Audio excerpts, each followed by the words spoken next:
suatu perbuatan pidana, itu tidak pidana karena kata padanya tidak ada unsur kesalahan atau tidak adanya unsur kesalahan yang dipidanakan. Menurut dia kamu Esa, yang Puri Esa atau waktu itu pidana di Indonesia dan pengawasannya UMH, PPHS, Jakarta, 1982. Perbuatan yang aja menyebabkan orang kehilangan haknya telah terbukti secara sah menurut hukum. Sebelumkan sampai pada tuntutan atas diri kalau terdakwa, data dan keterangan yang menyampaikan hal-hal yang akan dijadikan persidangan dalam proses pembentukan pidana, yaitu hal yang memberatkan. Izin Pak, wawancara Pak.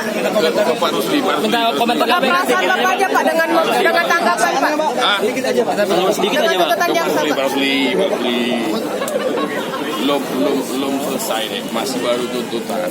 Kami kan masih punya hak untuk menyampaikan pembelaan yang sebaik ini. Jadi kita berharap berkah jelang sholat Jumat, soalan Palembang selesai. Kasih ya. Boleh lanjut ke Pak Arsul. Rasanya gimana Pak, lega Pak? Lega rasanya bagaimana Pak? Capek.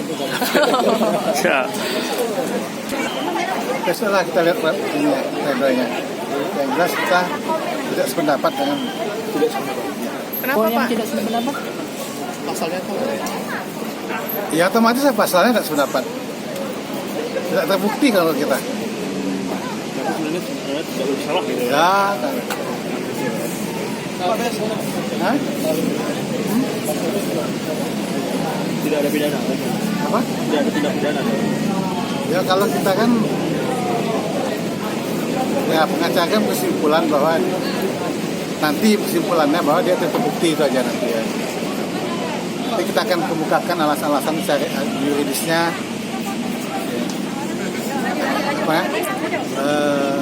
Mudah-mudahan nanti apa yang kita sajikan dalam pembelaan itu akan dipertimbangkan oleh majelis. Oke. Saja. Besok kan jam 2 ada sidang DKP. Oh, kalau kita nggak itu bebas. Iya. Tapi masih terbukti bahwa ada tindak pidana. Ya tuntutan jasa ya terbukti. Walaupun hukumannya kan percobaan. Tapi kalau kita hanya pelanggaran administratif gimana Pak? Ya.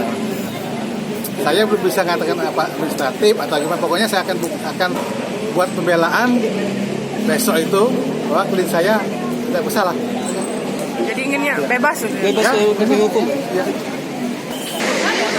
Tidak pidana sebagaimana didakwakan.